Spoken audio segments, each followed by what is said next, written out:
दोस्तों वीडियो में बात करने वाला हूं अधिगम अक्षमता के प्रकार के बारे में। दोस्तों ये मैंने नोट्स 29/12/2020 को तैयार किए हैं और ये जो मेरा वीडियो अपलोड हो रहा है यानी 1 जनवरी को मेरा वीडियो अपलोड हो रहा है, 1 जनवरी 2021 को। तो दोस्तों सबसे पहले आप सभी को हमारी तरफ से हैप्पी न्यू ईयर 2021 नए साल की बहुत बहुत शुभकामनाएं।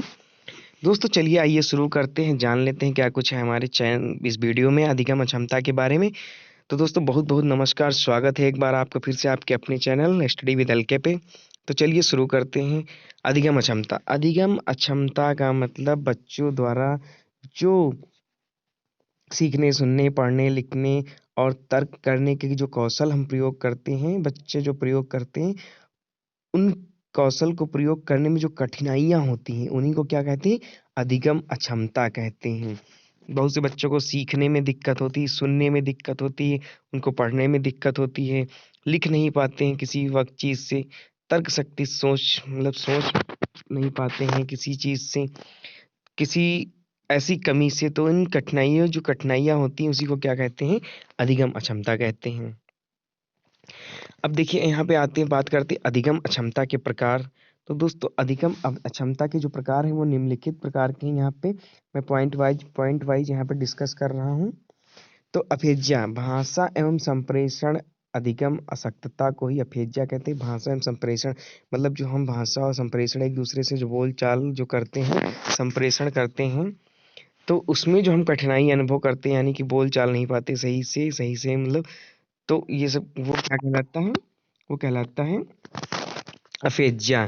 तो भाषा एवं संप्रेषण अधिगम अशक्तता, जैसे भाषा एवं संप्रेषण की जो अशक्तता है वो क्या कहलाती है? अफेज्या कहलाती है। अब यहाँ बात करें डिस्फेजिया की। तो डिस्फेजिया क्या होती है? मस्तिष्क में क्षति के कारण बातचीत करने में आंशिक या पूर्ण क्षमता को डिस्फेजिया कहते हैं। देखो डिस्फेजिया जैसे ही शब्द आए तो वैसे ही आप क्या स्ट्राइक करेंगे? माइंड में स्ट्राइक करेंगे। मस्तिष्क में क्षति के कारण जो हमें आंशिक या पूर्ण रूप से जो कठिनाई होती है, क्षमता होती है, वो क्या कहलाती है? डिस्फेजिया कहलाती है।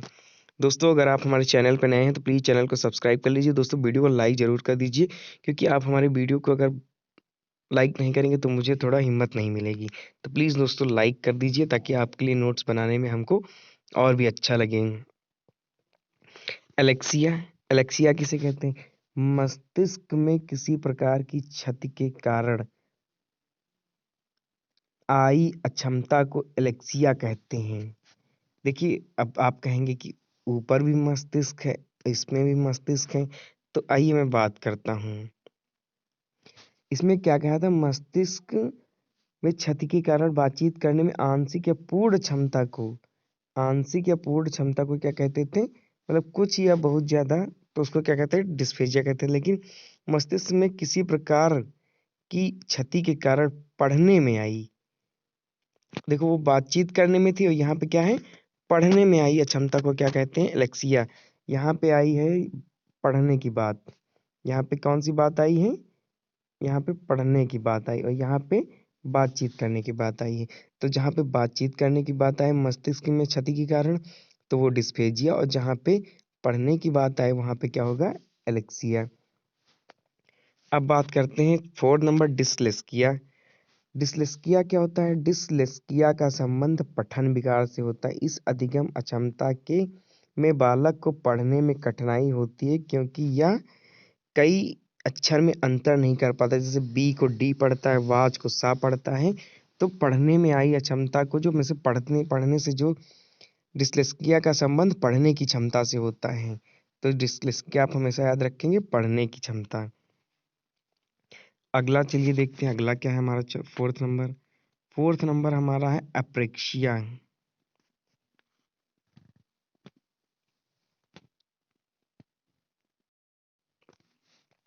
अप्रेक्सिया की बात करें तो अप्रेक्सिया ऐसा विकार है जिसके कारण व्यक्ति की मांसपेशियों के संचालन के संबंध में सूक्ष्म गतिक कौशल में निपुण नहीं हो पाते हैं।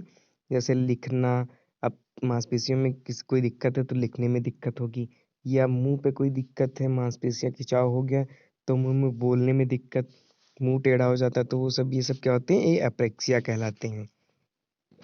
डिसकैलकुलिया, इस विकार में बालक गणित को समझने में कठिनाइयों का अनुभव करते हैं। उसे डिसकैलकुलिया कहते हैं। कैलकुलिया कैलकुलेटर, कैलकुलेटर से आप कैलकुलिया को ध्यान कर लेंगे, बस वही समझ में आ जाएगा कि गणित को समझने में जो कठिनाई होती है वो डिसकैलकुलिया कहलाती है। दोस्तों यहाँ पे मैं एक भूल गया हूँ, डिसग्राफिया। डिसग्राफिया जो होता है वो लिखने की अक्षमता जो होती है, यानी कि इसमें डिसग्राफिया में क्या होता है, ग्राफ, ग्राफ मीन समझ लेना कि लिखना बनाना।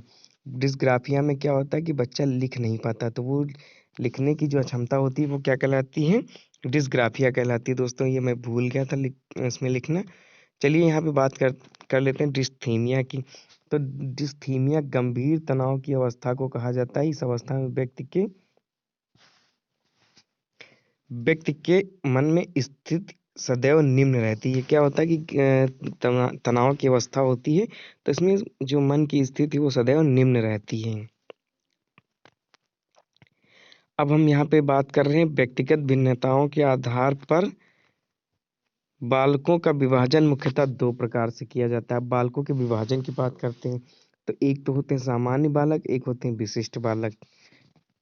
तो आइए चलते हैं, बात कर लेते हैं। देखिए, इन सभी बालकों के लिए एक साथ एक ही स्थान पर शिक्षा की व्यवस्था की जाती है, तो ऐसी शिक्षा को क्या कहते हैं, समावेशी शिक्षा कहते हैं। समावेशी शिक्षा बहुत पूछा जाता है, जहाँ पे सामान्य और विशिष्ट बालक एक साथ ही पढ़ाई करते हैं, पढ़ने की व्यवस्था की जाती है। ऐसी शिक्षा को क्या कहा जाता है, समावेशी शिक्षा कहा जाता है।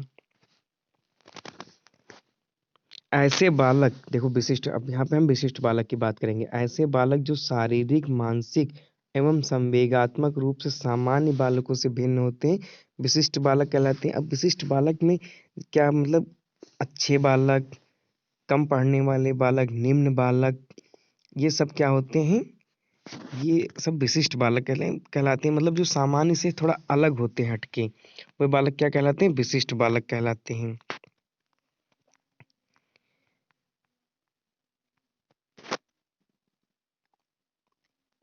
अब बात करते हैं बौद्धिक दृष्टि से बालक। तो यह बालक दो प्रकार के होते हैं, एक तो प्रतिभाशाली बालक और एक मंदबुद्धि बालक।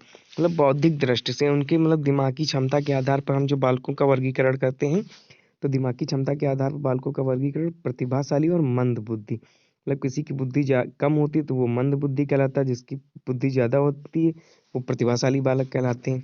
अब शैक्षिक दृष्टि से बालकों के प्रकार की बात करें तो शैक्षिक दृष्टि से भी दो प्रकार के होते हैं, एक होता है तीव्र बुद्धि बालक और एक होता है पिछड़े बालक।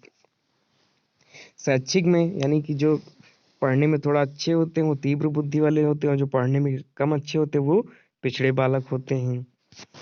अब आइए शारीरिक दृष्टि से बालकों की बात करें तो शारीरिक दृष्टि से कम सुनने वाले बालक, बहरे, दूर दृष्टि वाले बालक, अंधे बालक, अस्थि दोष मुक्त बालक यानी युक्त बालक। तो शारीरिक दृष्टि से कई प्रकार के बालक हो सकते हैं, कम सुनने वाले, बहरे, दूर दृष्टि, अंधे, अस्थि दोष युक्त बालक, ये सब। समस्यात्मक बालक की बात करें तो यह भी दो प्रकार के होते हैं, संवेगात्मक असंतुलित और सामाजिक कुसंयोजित। तो समस्यात्मक बालक जो होते हैं, एक संवेग से समस्या होती है, एक सामाजिक समस्या होती है। तो ये क्या होते हैं, समस्यात्मक बालक होते हैं। अब हम बात करें प्रतिभाशाली बालक।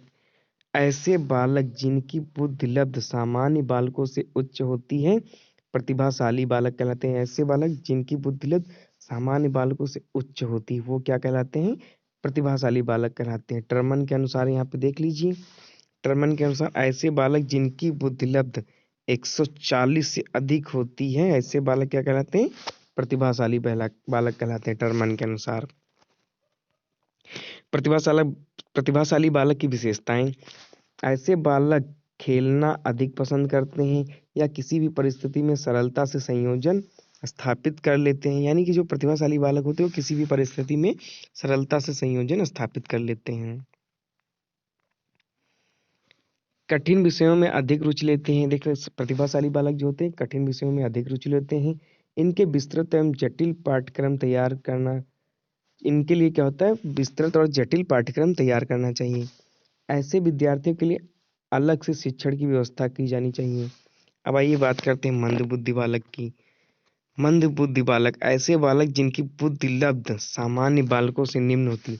मंदबुद्धि बालक वो होते हैं जिनकी सामान्य बालकों से बुद्धि लब्ध थोड़ा नीचे होती है, वो बालक क्या कहलाते हैं, मंदबुद्धि बालक कहलाते हैं। और इनकी जो बुद्धि लब्ध होती है वो सामान्यतः 85 से कम भी होती हैं। अब ऐसे बालकों की विशेषताओं के बारे में बात करें तो ऐसे बालक कठिन विषयों में अधिक रुचि नहीं लेते हैं। कठिन विषयों में अधिक रुचि नहीं लेते हैं या मानसिक कार्य की अपेक्षा शारीरिक कार्य करना पसंद करते हैं। इनकी सीखने की गति मंद होती है।